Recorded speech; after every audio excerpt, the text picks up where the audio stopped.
Hi boys and girls, it's Mrs. Fong. Hope you're doing good today. So I wanted to continue our book from the other day, my favorite book, and today I'm wearing one of my favorite little hats. And we have our little bobcat over here. And I remember I told you that I had brought him home because he had a little tear, and I was trying to fix him. Where is his tear? There it is. He got a little tear right here, and I'm going to sew him up before we head back to school. But he's going to join us today again on our little read aloud. All right, so thank you, Mr. Falker was the name of the book. And Trisha is the main character, and she's having a hard time learning how to read. It's very difficult for her. So here we go. Reading was just plain torture. When Sue Ellen read her page or Tommy Bob read his page, they read so easily that Trisha would watch the top of their heads to see if something was happening to their heads that wasn't happening to hers. And numbers were the hardest things of all to read. She never added anything right. Line the numbers up before you add them, the teacher would say.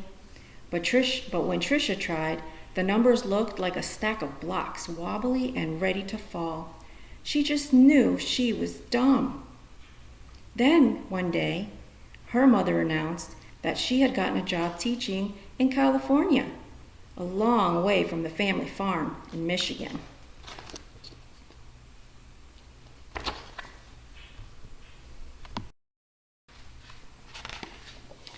Even though her grandma and grandpa were not there, the little girl didn't want to move. Maybe, though, the teachers and kids in her new class wouldn't know how dumb she was. She and her mother and brother moved across the country in a two-tone 1949 Plymouth. It took 5 days.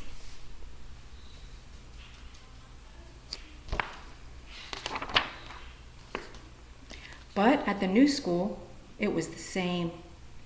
When she tried to read, she stumbled over words. She was reading like a baby in the 3rd grade. And when her teacher read along with them and called on Trisha for an answer, she gave the wrong answer every time. And when, "Hey, dummy," a boy called out to her at recess, "how come you're so dumb?"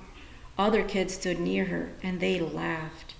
Trisha could feel tears burning in her eyes. She longed to go back to her grandparents' farm in Michigan. Now, Trisha wanted to go to school less and less. "I have a sore throat," she would tell her mother. "I have a stomach ache." She dreamed more and more, drew more and more, and hated school. Then, when Trisha was starting 5th grade, the school was all abuzz. There was a new teacher. He was tall and elegant. Everybody loved his striped coat and silky gray pants. He wore the neatest clothes.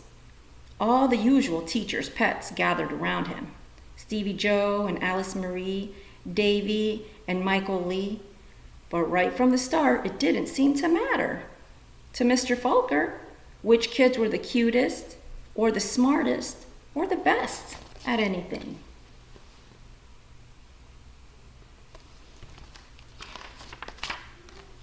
Mr. Falker would stand behind Trisha whenever she was drawing and whisper, "This is brilliant, absolutely brilliant. Do you know how talented you are?"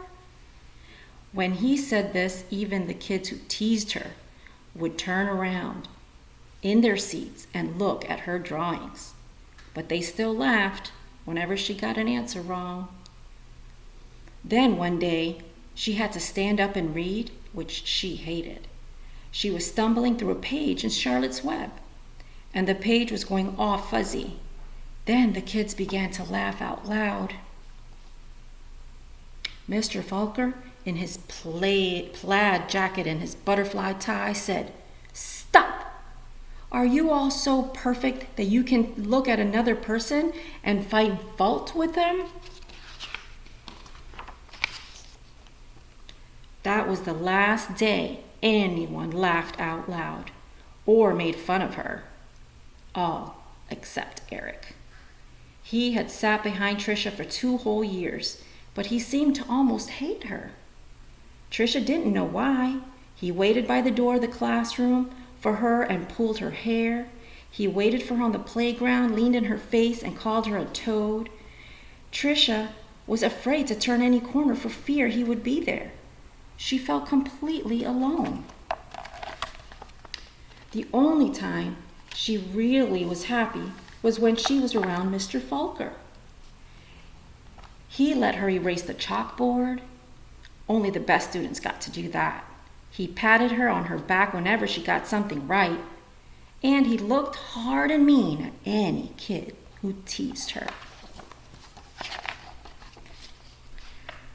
But the nicer Mr. Falker was to her, the worse Eric treated her.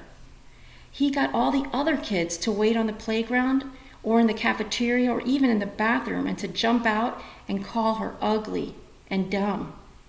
And Trisha began to believe them. She discovered that if she asked to go to the bathroom just before recess, she could hide under the stairwell during the free time and not have to go outside at all. In that dark place, she felt safe. All right, boys and girls, I guess there's going to be part 3. I'll finish this next time, and I can't wait to finish it the next time I give you guys listen to me read. You'll get to hear the ending. So think about how Eric is treating her and how Mr. Falker is treating her, and what do you think is going to happen? One of my favorite books. I'll see you next time.